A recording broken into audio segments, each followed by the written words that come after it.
Hi, I'm Peter from DigiFits Mini and we're finally back to work on the Ibiza.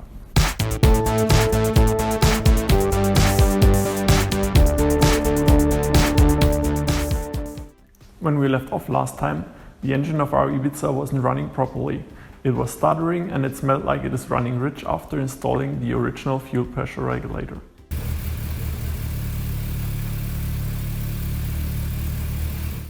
I immediately suspected the ECU because it is covered in stickers showing that at least 2 companies had their hands on it multiple times.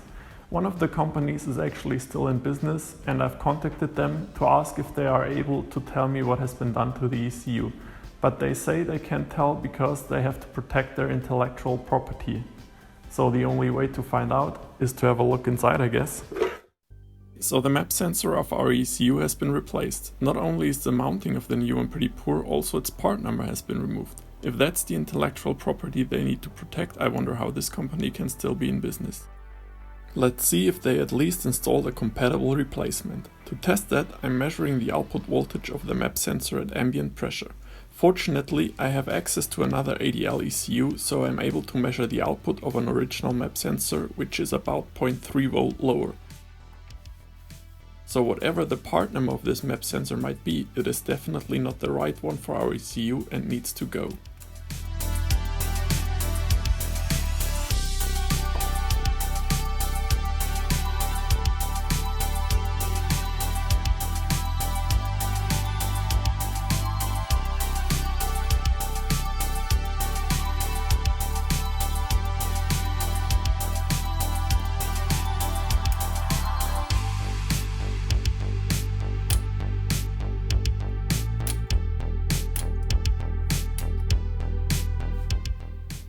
After desoldering the old map sensor and cleaning the through holes, we can install the new map sensor.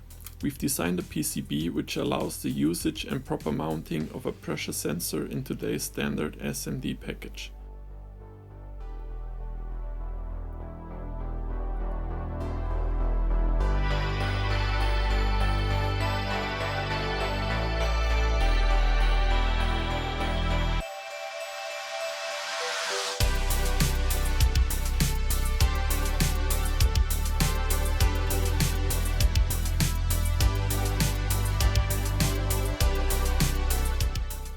One last check to make sure the new map sensor works as expected. With this setup, the ECU will now get the right value for the pressure in the intake manifold and will be able to inject the right amount of fuel. With the wrong map sensor, the adjustable fuel pressure regulator was needed to adjust the amount of fuel the ECU was injecting based on wrong values. This problem has now been solved.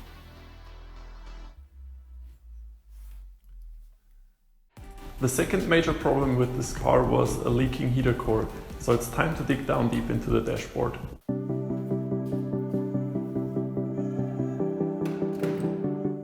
To take out the dash, remove everything attached to it, like the steering wheel, instrument cluster and passenger airbag.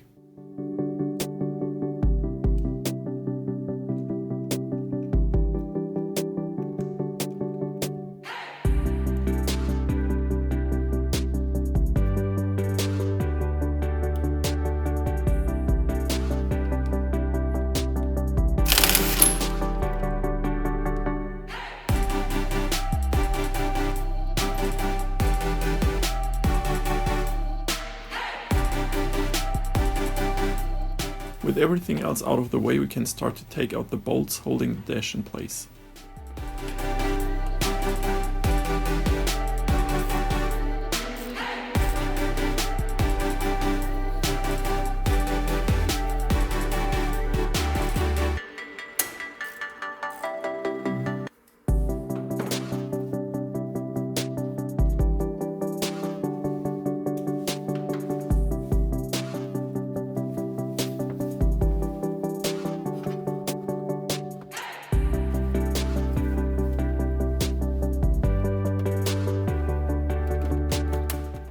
It took a while to figure out which screws were necessary, but the dash did come out eventually.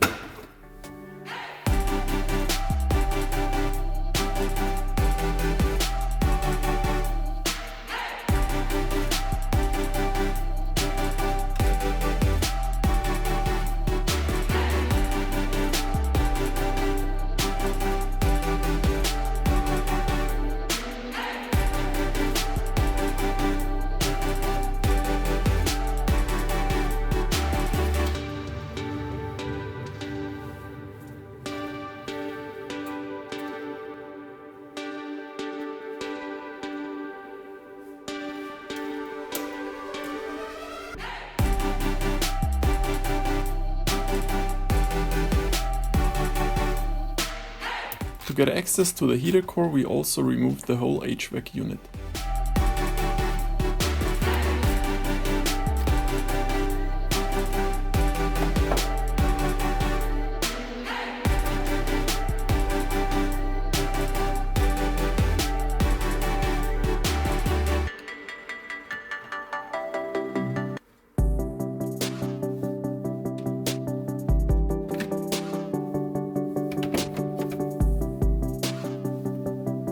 We need to remove the hoses going to the heater core from the engine bay.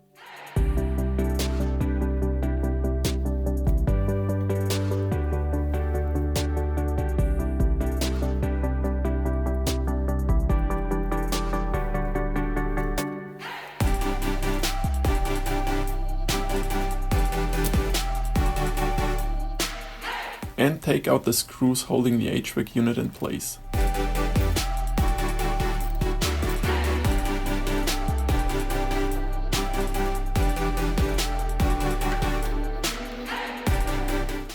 With everything detached, the whole unit can finally be removed.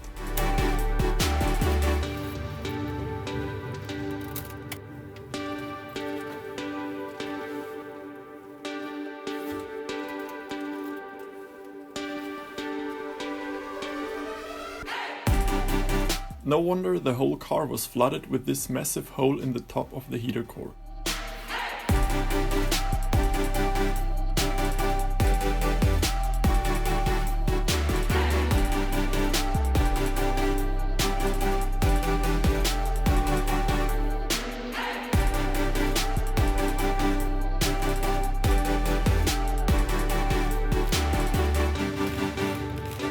After all this work, the old heater core can finally go where it belongs.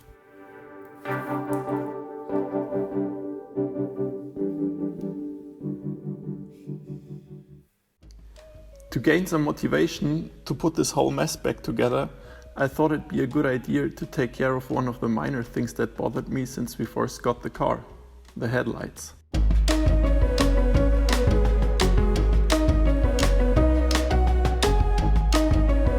We had to overcome some difficulties like headlights arriving broken due to insufficient packaging and incompatible turning lights from the facelift model, but in the end we were able to puzzle together a full set of new headlights from various sources all over Europe. The lower radiator grille was broken and the front lip missing altogether, so while we're at it, might as well replace those.